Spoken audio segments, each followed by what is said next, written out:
Start with the idea that, hey, for 8 years, that tens of thousands of people have been killed on a regular basis in the Donbass. Like, that's been unfolding for years with no Western coverage, zero. Like, we should all take that seriously, right? Yeah. So if we start with that premise, let's play the beginning of this. This is where he talks specifically about the historical context of genocide in the Donbass. Now, I want to be very clear about something. Natalie and I have watched the speech multiple times. I took the English version of the sound bites and I compared them word for word with the transcript from the Russian president's website. So the transcript is virtually spot on, except for like a little thes or this, like some minor little words. Everything is spot on, and I compared it to the official transcript from the Russian president's website based on the English translation. So just so you know, you're not getting some weird version of the speech. It's pretty much spot on. So listen to the genocide piece. At bridge, and they turned Ukrainian people into cannon fodder, and they pushed them to start the war against our country. They started this war back in 2014. They were using armed forces against civilians. They organized genocide and terror against the people who refused to recognize the power that came to power in Ukraine as a result of coup d'etat. And after today's Kiev regime basically publicly refused to resolve the issue in Donbass peacefully, and they started talking about their willingness to have nuclear weapons, it became absolutely clear that the large-scale assault in Donbass, like it happened 2 times before, is inevitable. So you have Donbass, overseeing everything, and then you have the Zaporizhia, you have Lugansk, you have Donetsk. All of them, of course, going to vote this weekend. And but one thing Putin talked about in all of this was the peace talks that have been unfolding. That they were in the process of peace talks. And we knew about this. We reported when they met in Istanbul, and he references it in this next clip. He says, "We met in Turkey. Those peace talks went well." Until enter Western influence.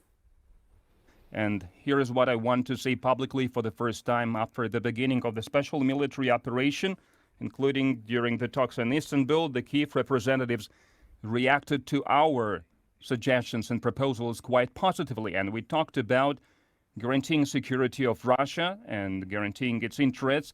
But it was obvious that the West was not happy with the peaceful resolution. So after the compromise was reached, Kyiv was directly instructed to undermine all the agreements. More weapons were pumped into Ukraine. The Kyiv regime used new gangs of mercenaries and neo-Nazis, and the units trained by the NATO standard and led by the Western instructors joined the fight. So it pushed them back, and then suddenly we know that the Zelensky regime, of course, then allowed prisoners out to start to join the fight, mercenaries, armed of those individuals, and of course the neo-Nazis were a major part of that military operation. In fact, we know that all of this is true. We know that this is true because Boris Johnson was the NATO leader on stopping any of this, any peace talks. Here's Zero Hedge writing this afternoon, Boris Johnson's excellent adventure, they write. We should recall that only a few months ago, Henry Kissinger warned the collective West to stand down and avoid this conflict, even at the price of ceding Ukraine's territory. But his warnings fell on deaf ears. That was in late May. In fact, in April and July of this year, negotiated settlement of the Ukraine crisis was being seriously discussed between Kiev and Moscow. But on both occasions, Boris Johnson intervened to torpedo the negotiations and abruptly flew to Kiev to persuade Ukraine's President Zelensky to end the talks. That happened twice. Yes, and we've seen a parade of Western leaders from the United States there as well. Chuck Schumer. What's he doing there, right? Nancy Pelosi, Mitch McConnell. Why are elected representatives in Ukraine, right, when they could just pick up the phone? Right. Anthony Blinken going there. You're not pushing for peace. You're not pushing for peace. And Merrick Garland, which didn't make any sense for him to go.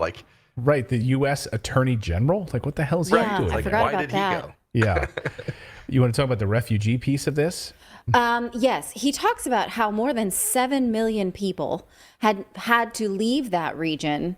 We talked about it recently. Why don't those people just leave? Well, a lot of them have, but he still feels like he cannot leave behind the many who have not or were not able to because of how they still have to live. Listen. More than 7.5 million people used to leave. Many of them had to become refugees to leave their homes. And those who stayed, I'm talking about some 5 million people, they have to live under constant shelling and rocket attacks against neo-Nazi gangs. They are carrying out terrorist attacks against civilians.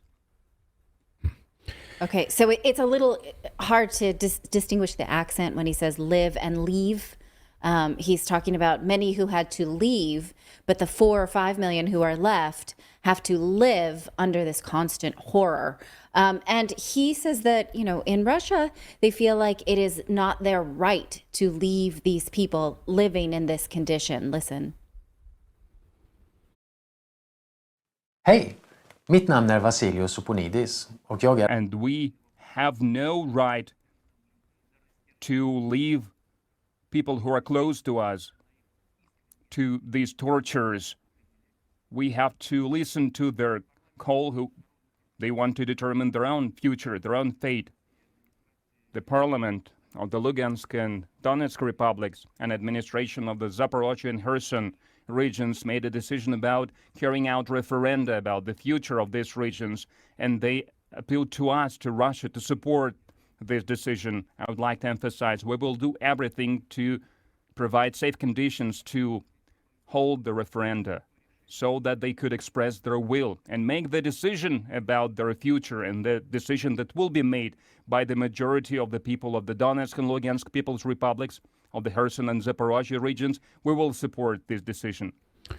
Larry Johnson, for ex-CIA analyst, this morning commenting specifically on that strategy, and he said this was been planned for weeks, that this removal of troops was all part of the plan to allow these referenda votes to come to fruition. It unfolded over the past few weeks. So, in the Western media, everyone's like, oh, this just popped up 2 days ago. This started happening. No, this has been in the works for weeks. And I think the broader argument here really is that this also really crushes NATO, absolutely crushes NATO, because if they become part of the Russian Federation, what appetite will NATO and the United States, American voters, European voters have to actually now go into technically sovereign Russian territory and start a war? This is like a major blow to NATO. And it pokes holes in this narrative that when people vote for their own sovereignty, America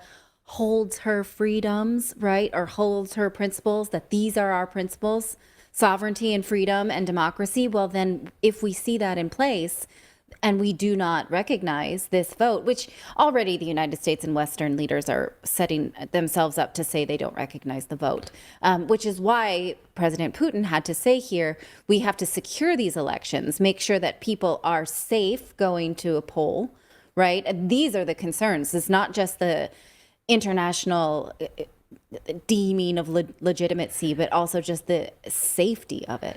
And Philip, I want to play this clip from Nebojsa Malik. He's a journalist, an American journalist, because it makes sense in context here. There's been a lot of bluster in the West about these referenda vote on the Russian Federation. Okay, so who cares? And as I mentioned, Larry Johnson said this has been planned for weeks, but American journalist Nebojsa Malik talked about these votes and says, it doesn't really matter what the West thinks at all. Listen to what he says about this. The entire so-called international community, which is what basically the U.S. and its allies like to call themselves, completely missed the memo since February that the whole point of the special military operation and whatever it is about to become with these referenda is that nobody should care what they think anymore. I think that was the message from Moscow, that some people got it loud and clear and others just completely missed it. I don't think Russia cares if the West recognizes this.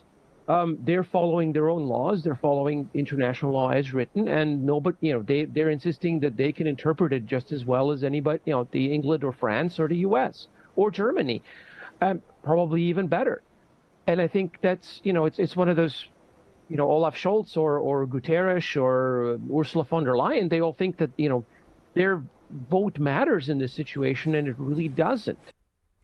If that's the case, Right. What if we do see that the election comes out that this region votes to join Russia? That happens, and then they lay down their weapons and just secure their border. Then what?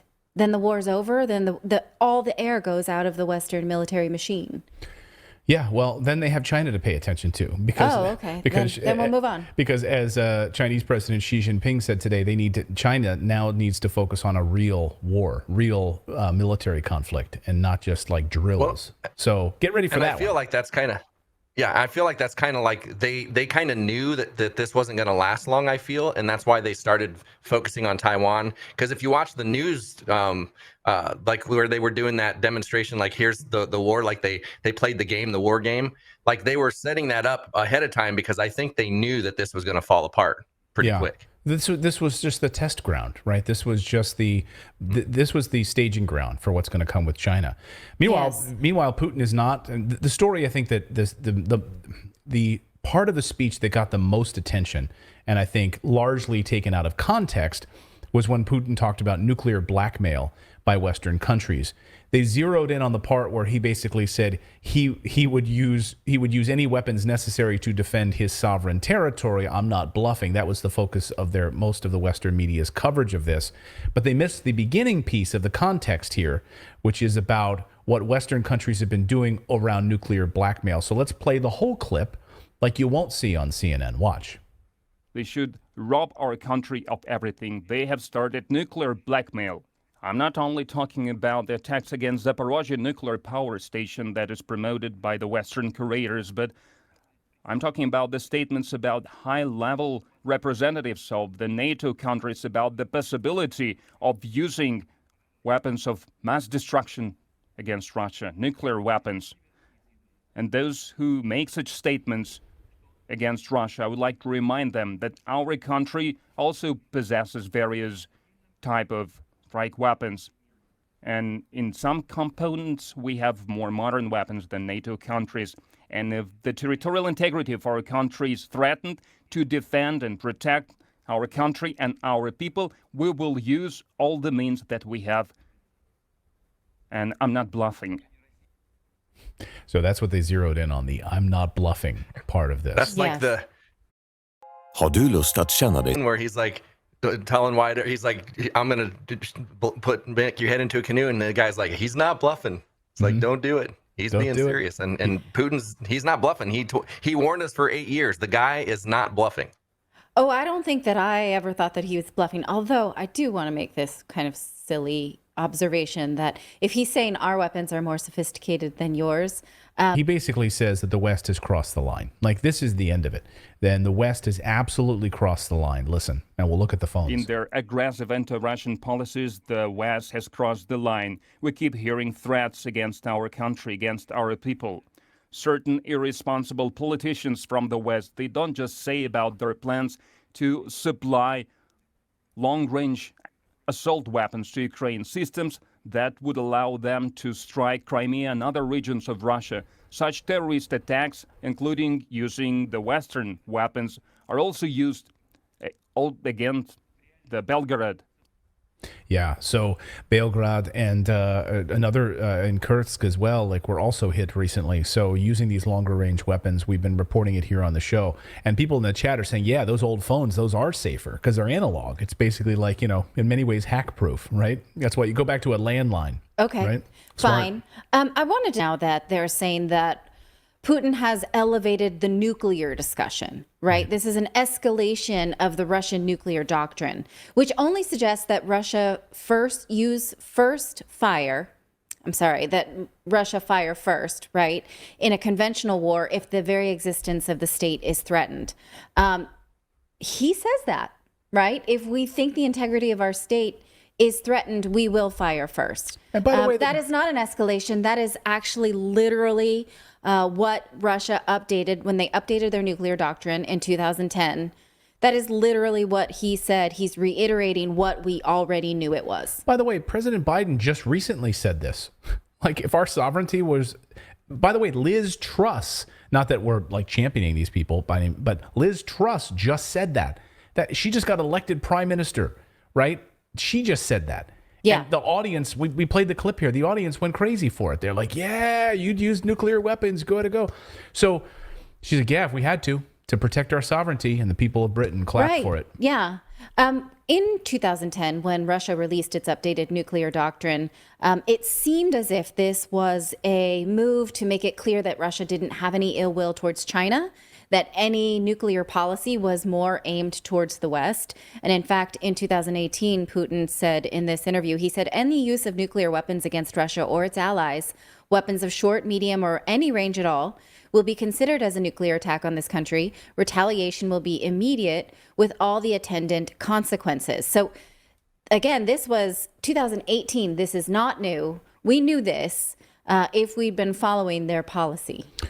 We have 23,000 people watching us live right now. That's more than CNN gets. Please hit that like button, and that'll push us further out in the algorithm. President Biden this morning rewrote his entire speech. Well, he didn't write it. He doesn't write anything. He's lucky if he can even write his own name at this point. But his speechwriter rewrote the whole speech this morning because of what Putin had to say. He was going to be speaking at the United Nations today, speaking in front of the United Nations Security Council. He came right out swinging, reading off of these prepared notes, and right away started repeating a number of falsehoods about an unprovoked attack on the part of Russia. Watch. A war chosen by one man, to be very blunt. Let us speak plainly. A permanent member of the United Nations Security Council invaded its neighbor, attempted to erase a sovereign state from the map. Russia has shamelessly violated the core tenets of the United Nations Charter. No more important than the clear prohibition against countries taking the territory of their neighbor by force. Okay. Can I, Philip, can you pull up the Aaron Mate tweet just if you can here? We'll get to the other sound bites here in a second. But so it was a very artful way that he just explained taking the territory. So Aaron Mate tweets, the U.S. is occupying a third of Syria right now. So invoking the UN charter is kind of awkward. But White House speechwriters are crafty. They got around it by getting Biden to say that countries cannot take territory of their neighbors by force. Syria isn't a U.S. neighbor, so we're good. All good then. That's a good, very Aaron Mate. That's why we love him. But again, coming out saying that this was something totally dreamt up in Putin's head, like that Herman's Head show from the 1990s or whatever it was, where Right. like he just woke up one day and thought, I'll start a war. I'm going to start a war. Like, I have no other reason. There couldn't be any other reason. I am unprovoked, but feel like provoking something. I want to be starting something. I am totally unprovoked right now. Can I go start a war? You're going to be starting something. I'm going to start this war. I'm totally unprovoked. You guys, I'm starting to feel a little bit unprovoked myself right now. Okay. All right. I'll provoke you. So then he went on to say that Putin's goal all along is to increase. He talked about Putin's goal, like the whole idea behind Putin's strategy. And what we just heard from Putin a few minutes ago, it seems like it's the exact opposite of what President Biden, someone in the chat says Clayton meant to say resident Biden. I agree with you on that. I really don't think there's anybody left up there. And I really, it's the deep state running this entire show in Washington. So yes, the resident Biden basically said Putin's goal is this. Watch. This world should see these outrageous acts for what they are. Putin claims he had to act because Russia was threatened. But no one threatened Russia. And no one other than Russia sought conflict. I mean, that's a bald-faced lie. I know we try to. Is it a bold-faced, bald-faced? I don't care. It's a lie. It's a flat lie. Yes. I mean, it's you're lying. propaganda. It's propaganda that he thinks will win support of whatever it is the West wants. And it's really uncomfortable to watch that because you know that many people who just won't read a book, who won't follow the history of something that's more than maybe 4 months old, will just be like, oh yeah, Who that don't watch seems independent pretty bad. media. No, I see people today on Twitter who literally have like a Ukrainian flag in their bio, in their handle. They watch CNN, and they're like, Thank you, President Biden, for calling out this. It's amazing, like the lies, and people believe this stuff. Yeah. And what's upsetting about it is it's just demonstrably false. It's easily provable with just a little bit of journalism. It's easy to prove that he's lying. Really upsetting. Then he went on to talk about imperial power. This part made me laugh out loud and fell out of my chair. Watch. The United States is also working closely with our allies and partners to impose costs on Russia, to deter attacks against NATO territory, to hold Russia accountable for the atrocities and war crimes. Because if nations can pursue their imperial ambitions without consequences, then we put at risk everything this very institution stands for. Everything. Yeah, we will not stand for imperial powers invading other countries willy-nilly. We won't do it. That's what the UN stands for.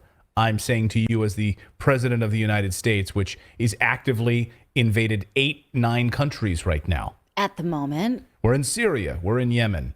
We're in Ukraine. We'd like to be in Taiwan. We are in Taiwan. We've got thousands of troops in Taiwan. Where else are we right now? I mean, Somalia. Can you name the list? Keeps going. We're not in Ukraine, though. We're not in Ukraine. Oh, right. Right. Yeah, we don't know. No one's there. U.S. has nothing to do with it. Well, actually, we didn't play this part, but you can seek it out yourself if you'd like. In the entire Putin speech, he talks about how NATO forces and contractors are in Ukraine, and he knows it. He calls them out. He says, well, we, know we're fighting Ukraine, but we also know who is behind this. So clearly he's not stupid. Zelensky had a response this afternoon. The president of Ukraine, sources close to Zelensky claim that Zelensky is not afraid of Putin's threats and will continue the military campaign. The office of the president will use the referendums to obtain new weapons from the West, primarily air defense weapons and tanks. So now this is an opportunity for them to get the tanks that the West said they were not going to send. They'll be able to get jets that the West said they were not going to send. That should help their armed forces, he says, of Ukraine in the counteroffensive in the south part of Ukraine. So that is the Zelensky response. He also appeared with Bill Clinton today at the Clinton Global Initiative. He zoomed in to ask for more money from the West and said one thing that the West can do is to provide, endless supply of weapons. More. And that he said basically when you supply us with weapons, that means that we get to spread democracy. Like the United States then gets to spread democracy. Great. So that was the Zelensky Well, where's all the response. video of these weapons actually being used? Like, we don't see any explosions. We don't see, there's nothing. Like, if we actually had an initiative going on where there was they were attacking Russia and there was active military action going on in their favor, you would think we would see it. But I've not seen anything. No, and as George Galloway tweeted just a few weeks ago, he said, I think we mentioned this on the show, but he said, isn't it odd that you can watch more video of World War I than you can of the Ukraine war? That's because there's a media blackout. And as CNN admitted the other day, reporters on the Ukrainian side simply cannot get to the area because Ukrainian special forces, Ukrainian special police will not allow the media to go to those areas. No, but they can get to Kiev. They're doing pretty, scrubbed up stand-ups in Kiev, holding their microphone, looking pretty cozy, like they had a shower and they're not in war gear and that kind of thing. Go ahead, David. I was just going to say, I saw when we said that last week, a lot of people were complaining in the chat saying, yeah, but World War II, they had a lot of time to put the footage together, blah, blah, blah. But if you guys remember Iraq Desert Storm, there was so much footage in real time because they sold the narrative. People bought the narrative and it looked like they were doing what they said they were doing. The reason we don't see it now is because they can't support their narrative at all. If they could, we would see it. Oh, yeah. This is Jean Baudrillard word about this, fighting with words and propaganda. Speaking of which, there was a lot of discussion today about this enlisting of military that are either conscripting, yes, active military or the reserves, right? So it's not necessarily a draft, what is happening in Russia. He's saying we are going to call up people who are on reserves and bring them in and actually train them. They're not going straight to the battlefield.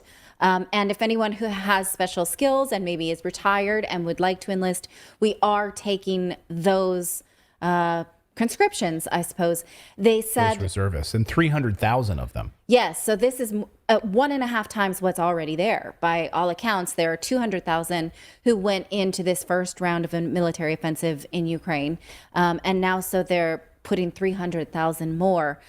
Interesting, though, because a lot of the Western media was sharing this. Do we have this clip here called Flights? This screenshot, The Guardian posted that all flights out of Russia were sold out just hours after this speech because people were worried, I suppose, that they might get drafted into a conflict that, they may not be trained for. I want to point out this is the exact opposite. When the conflict began, Ukraine did not allow people, any human male, to leave the country that was under 65, I believe, or 60, right? That did happen, and they did enlist those people. This is not what's happening in Russia. They are calling up reservists.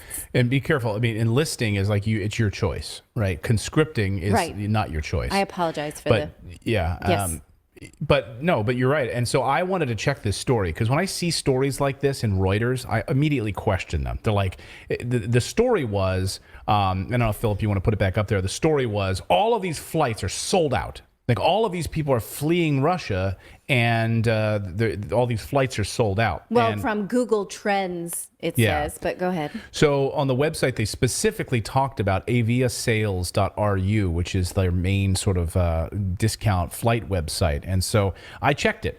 And if you were trying to fly out today, the 21st of September, you could not get a flight. However, you could fly out easily tomorrow. You could fly to London, Dubai. So there was plenty of tickets available. So I wanted to see like every ticket, and I was able to go on booking.com, fly from Moscow, multiple airports in Moscow to London. I checked all of these flights. So you're going tomorrow. So I'm going tomorrow. No, but I should point out, like, they're expensive. Like the flights, if you want to leave, because and this is of course where airlines that can rack up the prices. Ethiopian Airlines, Turkish Airlines, like a number of them look like they really surged some prices here to take advantage of people who want to fly and get out. If you booked a one-way ticket, do you think that has anything to do with sanctions or something? Like, because we're not allowing Russia to fly out to certain places, so I wonder if that's like a premium to allow that or something. Maybe it is. I mean, maybe because you have to go the long way around it. I'm not sure. One of the flights I looked at, especially in London, was like a chartered flight. So again, yes, you could fly. It's just expensive. But yes, they were